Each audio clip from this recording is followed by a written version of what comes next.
Welcome back, my lovely beans. Today we are talking about the Paris Prime, specifically about the Incarnon. Incarnons are on a fixed rotation and Paris will be in the rotation of the upcoming week if you're watching at the time of the upload. If you're wondering at a later point at which point of the rotation we are, I'm leaving you the wiki entrance in the info box and you can check out in which week we are. The Paris Prime, a prime weapon that is never vaulted and for a lot of people simply ducats. But we have here and there some really nice use cases for this weapon. If we are looking at the base stats without the Incarnon adapter, we already have a pretty high crit chance with 45% and a decent crit multiplier with 2. The base status chance is 20 and the charge shots already have innate punch through, so we are in for a good start. For what we are planning today, we are benefiting from two things. First, from the Paris argument. This one you can acquire from Father on Demos. It restores 300 health for every 3 status effects, but more important, it gives you an extra 90% status chance. The second thing is obviously the Incarnon. When in Incarnate form we have innate heat that will combine with modded elements, and our crit chance goes up to 50% with a crit multiplier of 3.4. Here a little change. The noise level of this weapon is now alarming. So if you want to use it with a stealth frame and the argument, which can fit in the Excel slot, you would still need to fit Hush. With the installing of the Incarnon adapter, we now have an Incarnon form, an increased form of base damage, besides the higher crit, infinite body punch through, but it no longer deals puncture or slash damage and it has a headshot multiplier of 1. One additional change that made the use a little bit less comfortable is a slightly longer charge time, which we can balance out with our mostly AoE base effective builds. If you're wondering how you can affect or speed up the animation from non-Incarnon mode into Incarnon mode, this is affected by reload speed, if that is quality of life that you want to pay attention to. For the second evolution, you can choose what you want. Here you can decide between deadly pace with sprint speed above 1.2 or higher, 80% fire rate. This is additive to your modding, and for your sprint speed you most likely need extra modding, for example armor conservation, or using a subsume, for example infested mobility. Or you can use Guardian Might, with overshields increased damage by 74 for the Paris Prime. For the third evolution we have Ardent Trigger, on punch through hit plus 40% fire rate for 6 seconds, which is additive again to your modding. This seems to work a little bit inconsistent when you're hitting multiple enemies at the same time in the Incarnon form with the innate punch through, so you might want to add extra modded punch through. You can use Markman's Focus, which is minus percentage zoom, or Swift Deliverance, which is 60% projectile speed. The most important one is the fourth evolution for us. We have in general, we have Vicious Promise, which is increased damage by 40% on undamaged enemies and increased critical damage multiplier by 2 on undamaged enemies. When you're hitting Overguard, that does not count as damaging enemies. Elemental Balance, which is increased status chance by 60%, or Striking Succession, which is on hit increased damage by 15 for 3 seconds, stacks up to 4 times, and you're losing 1 stack at a time. For our plan today, we are choosing the increased status chance by 60%. We want to get our status chance as high as possible. For our first build today, we are choosing a classic blast build. With this, we are going to blast through the enemies. As a little side info, for the story cases, I'm using Worm Prime without assault mode, but with a tenacious bond, reinforced bond, and calculated redirection to gain the extra fire rate and the extra crit damage. I trigger my tenacious bond via Verglass with my Riven. For modding, I'm using Galvanized Chamber, which gives me multi-shot, critical delay for crit chance, Vile Acceleration for the fire rate, Vital Sense for crit damage, Galvanized Aptitude, which by the way more or less works multiplicative on the Incarnon form,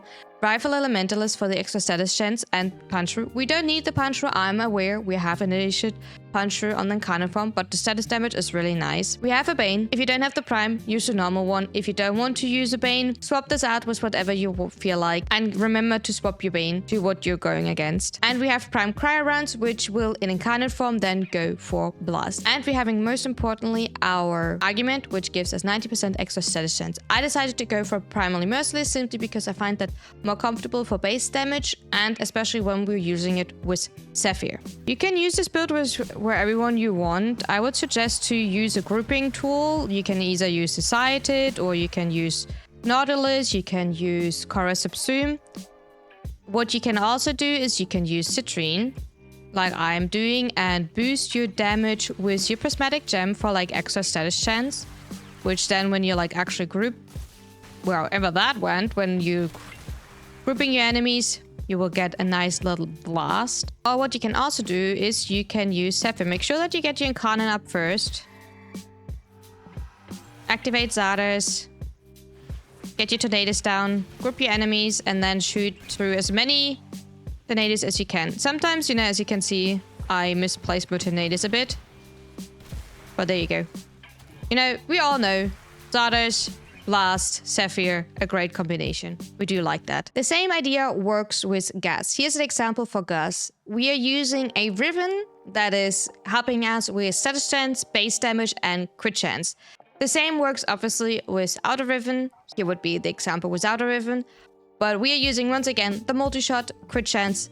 Riven is status chance, damage, and crit chance. Base damage is always nice if you want to gain your Deadhead stacks. Gas can hit Deadhead stacks. With Deadhead, you gain headshot multiplier even on Paris. You have critical damage, you have galvanized aptitude. We have Toxin that will in Incarnon form with the heat go for gas. We have fire rate, and we have once again Rifle Elementalist. For these types of builds, I would always suggest to try to, like, you know, group your enemies. Keep in mind the gas is only active like when you have your Incarnon active, obviously. Simply because we do need the heat of your Incarnon. I'm currently, if you're wondering, I'm using the Citrine. I do have a Citrine build, by the way, or like video. If you want to like check that out, I will leave it in the description.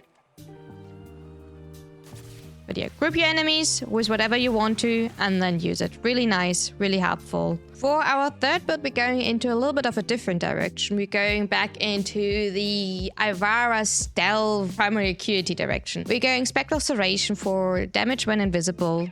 We have primary acuity on weak point hits.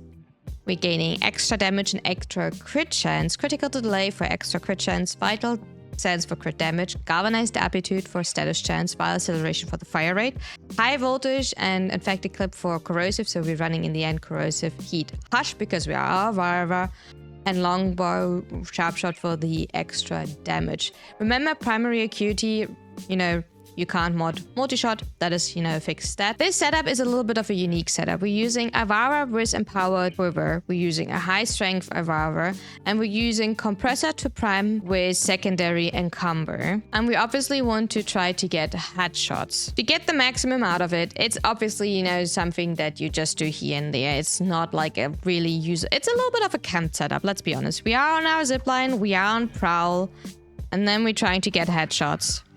We're activating our Incarnon and then we're trying to hit. Is it like the most comfortable use? Depends how good you are at headshots, I would say. I'm like kind of bad at hitting headshots. Like that's, you know, something we all know. That's normal damage, right? The damage we're just hitting. And now we are taking advantage of our lovely primer. Let me get some energy. Going back on here. Going back on here. We have my compressor that nearly kills everything itself. And there we have some nice little numbers. If I hit headshots. There we go. Really nice. And my primer ran out. But that is like something you can actually use to get the maximum out of the weapon if you wanted to.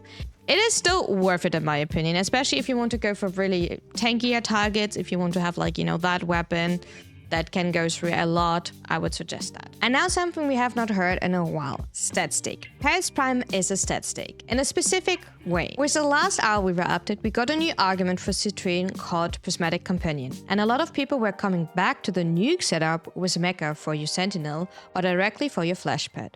Prismatic Companion allows you to have Citrine's Prismatic Jump instead of being stationary being applied to your free moving pad, and you gain 50% duration. Here's what some people mistaken. Your pad does not benefit directly from the status chance. You need a stat stick. You will gain usage from your insane status chance from the Paris Prime that is being even more increased due to the crystal and then applied to your dog thanks to the Mecha Overdrive. The build that I'm showing you here is one example for Citrine with a Pharaoh Predicite. You can use different setups. The only important thing is pad is free moving and you can use the mecha set on it. For the stat stick, you want to have as high as possible, you know, status chance. You technically use 60/60 mods. We went for Corrosive Blast in the end. We have Point Strike. You don't really use it, so you could also go for Critical Delay and have the minus fire rate. We are using our Riven. If you don't have the Riven, you go for the Rifle Aptitude because you do want to have your status chance higher.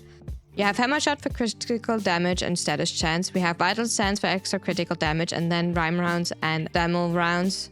for the extra status chance. And once again, the argument. The argument is really important here.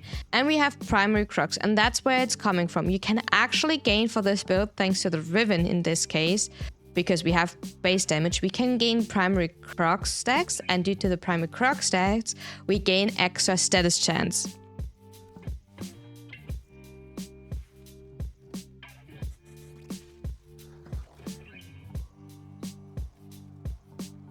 That together with Roar. My dog is killing before I can even show you. But I guess you get the idea. This is an example for the mecha build for Citrine. You have mecha Empower, you have mecha Pulse, and you have the argument. The rest is absolutely up to you. I personally run a tank build simply because you have damage reduction on the 2. You have health conversion, which gives you armor that can also apply to your dog thanks to Link Fiber, which makes it a little bit more comfortable to, you know, survive. Same with Link Vitality. That's how I kept my dog alive during that situation, so I don't have to pay attention to. The rest is up to you. I do have a Citrine guide. I will leave it down below if you want to. For the Ivara Parasite, most importantly is obviously our Contagious Bond, because we are getting, when your companion kills an enemy afflicted with a status effect, 50% of the status effect spreads to other enemies within 9 meters. Max stacks are 100. We are not running Duplex Bond. Your Duplex Bond clone will not trigger Contagious Bond, and I feel like your Duplex Bond or your Duplex clone is mostly just in the way. We're running Vicious Bond, companion melee attacks strip 15% of enemies' armor. It is not necessary, but it's just nice. Obviously, we're running Mecha Recharge simply to have a full Mecha set. We're running Hunter Recovery, Warframe Healed. It's simply, you know, comfortable, especially for a half tank setup. We're running Link Fiber and Link Vitality to keep our Ivara alive, simply, especially because we are Citrine with Arcane Blessing and health conversion, so these two make sure that our Predicite is quite tanky. We're running Symph Deconstruct. Yes, we have Citrine's 1, but it is not the worst idea. If you don't want to run Symph Deconstruct, you could run Symph Fiber, because health orbs increase armor for companions by 100% for 12 seconds, so it makes your Predicite a little bit more tanky. For comfort, we're running Prime Animal Instinct, simply so we do see our enemies, and as always, fetch. We do have an open slot simply because it's the wrong polarity. You're free here to use what you want. You could either use Tandem Bond if you're using an additional melee, or you can use a Retriever mod. And before someone says something, I would not run Anabolic Pollination simply because Toxin, it will dilute your weighting, and you do want to run specifically Heat on the claws, as you will see in a second, and it will increase the toxin damage, so I would say to, or I would suggest to not do this. For the claws, we're running Bite for the extra crit chance crit damage, we're running Burning Claws for the heat, we're running Precision Condition, melee damage, convert all base physical damage to slash damage. We're running Raiden Claw for the extra crit damage. If you want to, you can also run the Magnetic Claw for extra status duration, that is up to you, but I already have a good chunk of status duration thanks to Frenzied Posture. We have Maul for extra melee damage, the last mecha set, and that's also the most important one because that is where we get the status chance from our primary weapon to our companion. We're running Hunter Synergy and we're running Immunity Resistant. From all postures, I feel like Frenzied Posture works the best because sometimes I do feel like your pet is simply stop attacking, and simply when it's constantly swapping targets, I do feel like it is like not stopping as much, but still I do have to say your companion is sometimes a little bit stupid. I have to say that straight up. The AI sometimes simply stops working, and that is the setup for your Predicite. Once again, you can use all flash pads. It works on a lot of them. It varies a little bit because they all have different base status chance and crit chance, so that depends what you would like to run and which one you also have built. Thank you so much for watching. I hope you enjoyed it. Don't forget to like and subscribe, and see you on Twitch.